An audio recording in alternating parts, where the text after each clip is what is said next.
I have a cheat sheet. And the cheat sheet is when you work in the ER, I've been with a lot of people as they face their mortality, and I've learned a lot from them. But when people are dying, they don't have time for the BS that all of us fill our lives with most of the time. They speak truth. And I learned from those people, it's not your net worth. It's not some deal you made or didn't make. It's not your name on some university somewhere on a building or whatever. It's not the car you're driving. It's the people you love and the quality of those relationships. That's what people regret on their deathbeds. And that's what they talk about with a complete stranger. And yeah, being the doctor and having, an air of authority, like people I think are able to be a little bit more open to the doctor if they fill the right shoes, have the right, sort of interaction with their clients, with their patients. But that's what matters. Everything else is stuff we decide to fill our time with. So yeah, I think true wealth is how you feel about yourself and then the relationships and the quality of those relationships with the people you care about. That's it. As someone who has witnessed a lot of people facing their mortality, what lessons can you pass to us and the audience for how to maybe mitigate some of those deathbed regrets? I don't know. I mean, it's easy to say quality of your relationship with yourself. Like, what does that even mean? Because I'll tell you personally, like that's actually something that I'm working really hard on for myself. So the reality is you don't have to actually do anything. What I have had to do is to ask myself the hard questions, the questions that I'm not even necessarily aware that I need to ask myself, and get comfortable with what your answers are to those questions. Well, this one's going to sound too obvious, but I think particularly for men in our society, how do you feel? How do you feel right now? How do you feel? What are you feeling? Most of us can't answer that question. This is probably going over a lot of people's heads because I would have heard this maybe 20 years ago and thought, I know exactly how I feel. My sense is people listening to this podcast are starting to wake up to these questions. Yeah, I would challenge you to ask yourself how you feel. And do you really understand how you feel? And are you comfortable with how you feel? It's a way harder question for me to answer than I think I would have thought 10, 20, 30 years ago. Well, now I have a cheat sheet because I've heard you speak on stage before, but how do you bring some of these questions or thoughts into your practice? How are they intertwined with longevity? I think longevity is the great catchphrase of the moment, and I love it. I like it. My current practice is called Longevity Health. The question for sort of the purposes of your podcast, like longevity is, I think, in many ways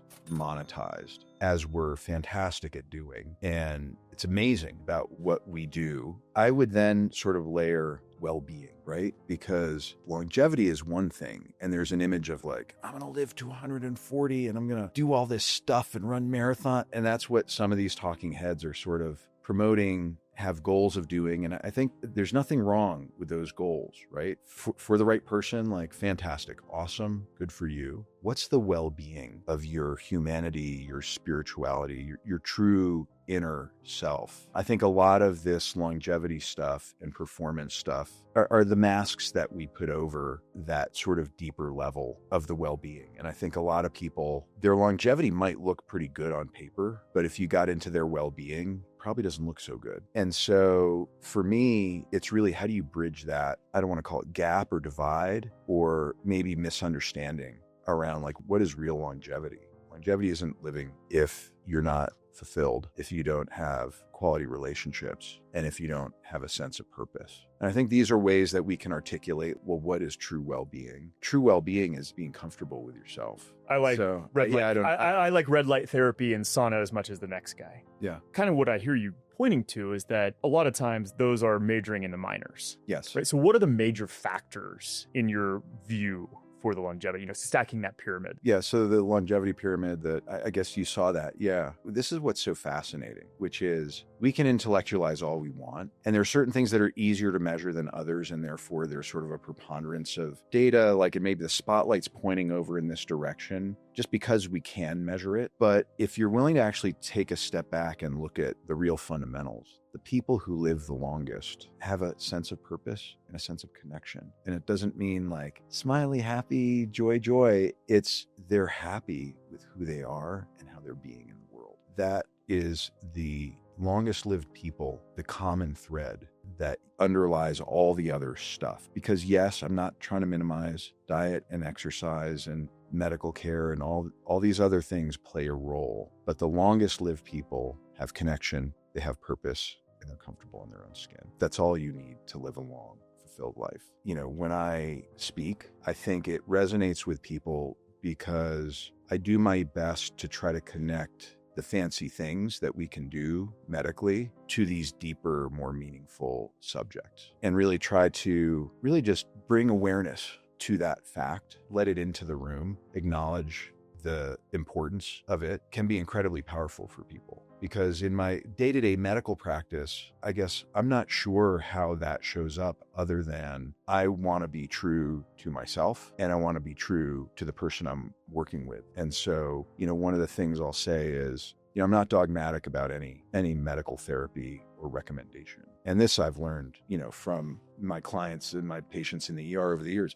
I might think in the medical data and the system, the algorithms might say this is the right thing to do. All the research could say you're in this scenario and you have these options. This is clearly the right way to go. And I can't tell you how many times I've had conversations with either patients or their families and their gut sense is, no, that's not right for me. This is what's right for me. And I'll go to bed thinking, well, they're going to be gone before the morning. And lo and behold, the science is not always right. And you have to trust that gut sensation. Like as a clinician, I've learned that. And as a patient, if your deeper inner sense is to go a different direction, trust it. It's more informed and more knowledgeable than like our frontal cortex and our data could ever be. And so just acknowledging that and bringing that in the room is sort of an important step because it's not how our system operates, not how any of it's set up to work. And I think, bringing this back to the broader mission of the medical practice is how do we swing that pendulum? How do we get that back into how we take care of people, how we take care of each other in our medical system? Yeah, I mean, if I can summarize, what I'm hearing is at the base of everything, before we get into medical intervention or diet or exercise or sleep, which is wildly important, you're saying relationship with yourself, relationship with others, and relationship with source, essentially. Yeah. As the most fundamental piece of what creates well-being. Yeah, absolutely.